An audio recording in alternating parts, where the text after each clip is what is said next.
Jamais sans la grâce, une dévotion matinale proposée par l'Église évangélique de la grâce en collaboration avec l'Institut théologique de Cotonou.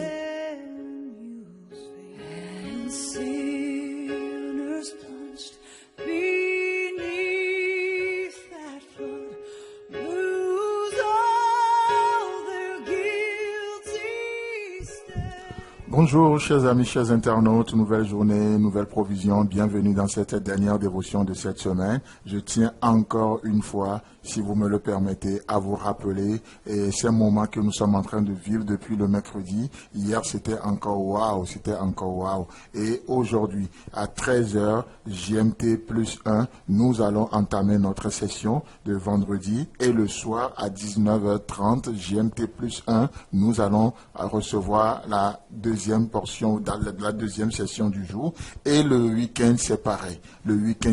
Donc, si vous voulez savoir quelque chose et comprendre un peu comment ça fonctionne, donc n'hésitez pas à nous appeler. Un seul numéro, 00229 94 75 80 20. Que le Seigneur vous bénisse, qu'il vous fasse du bien, et merci pour votre cœur, votre amour pour la parole de Dieu. Amen. Donc, nous terminons cette semaine toujours sur Jean chapitre 14 qu'on a considéré toute cette semaine. Il est écrit: en vérité, je vous le dis, celui qui croit en moi fera aussi les œuvres que je fais, et il en fera de plus grandes, parce que je m'en vais au Père. Amen. Et donc c'est extraordinaire, nous avions posé le fondement, tout n'est pas juste de faire des œuvres, mais de le faire en accord avec la volonté de Dieu. Et donc on a vu quelles sont les œuvres du Fils, on a parlé de quoi? Hier on a parlé du fait qu'il est venu réconcilier l'humanité pécheur à son Créateur. Et c'est merveilleux, c'est important. Et donc nous continuons à quelles sont les œuvres que le Fils a fait encore. Vous savez, dans Ésaïe chapitre 42, le verset 3, parlant du Fils, il est écrit: il ne brisera point le roseau cassé, et il n'éteindra point la mèche qui brûle encore. Il annoncera la justice selon la vérité. Amen. C'est un passage, un verset qui me touche énormément. Et vous savez, ce verset, c'est une prophétie messianique. Ce verset est une prophétie concernant Jésus-Christ. Et cette prophétie va devenir réalité. Et cela parle de la restauration. C'est un verset qui parle de la restauration offerte par Christ. Alors que les autorités religieuses de son temps, qu'est-ce qu'ils faisaient? Ils faisaient que blesser les gens. Ils faisaient que opprimer les gens. Ils faisaient que dégrader les gens. Ils faisaient du n'importe quoi.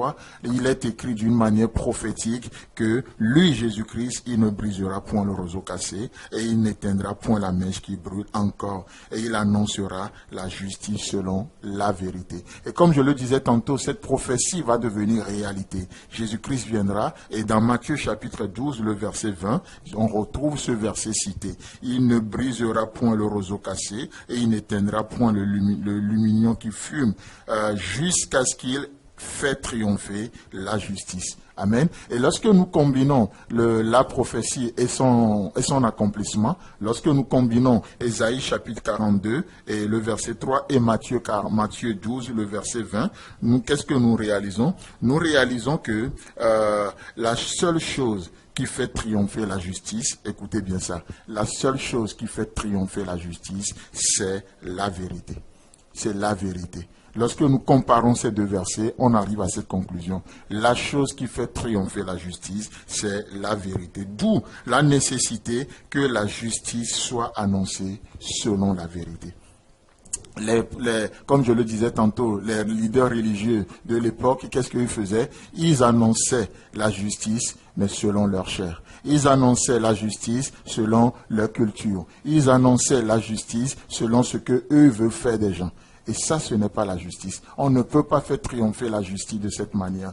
On n'annonce pas la justice selon l'offense qu'on nous a faite. On n'annonce pas la justice selon la couleur de la peau de l'autre. On n'annonce pas la justice selon la forme, la taille de l'autre. Non, la seule chose qui fait triompher la justice, c'est la vérité.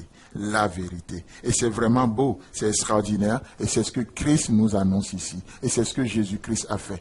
Il a été avec les faibles, les gens de mauvaise vie, il sait comment les amener à Christ. Amen. Et c'est beau, n'est-ce pas? Et Anne va chanter ça.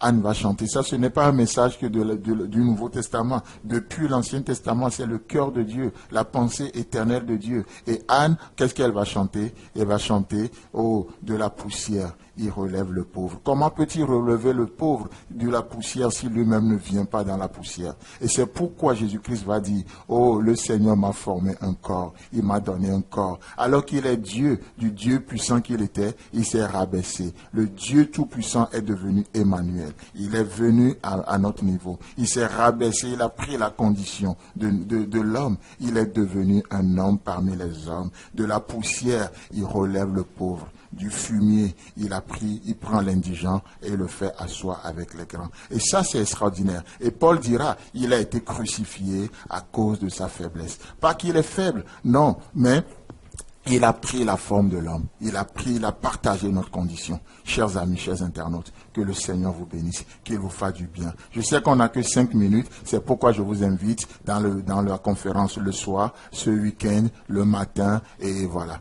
Ce serait vraiment un truc extraordinaire. Que le Seigneur vous bénisse, qu'il vous fasse du bien, et si Christ tarde à venir, on se retrouve la semaine prochaine. C'est tout le temps que nous avons. Si vous avez aimé cette dévotion, parlez-en à vos amis. Parlez-leur du message de la grâce et de ce qu'il fait dans vos vies. Pour un sujet de prière, une question ou plus d'informations, contactez-nous. Téléphone 64 88 35 87 ou 96 42 69 05 ou par WhatsApp au 94 75 80 20.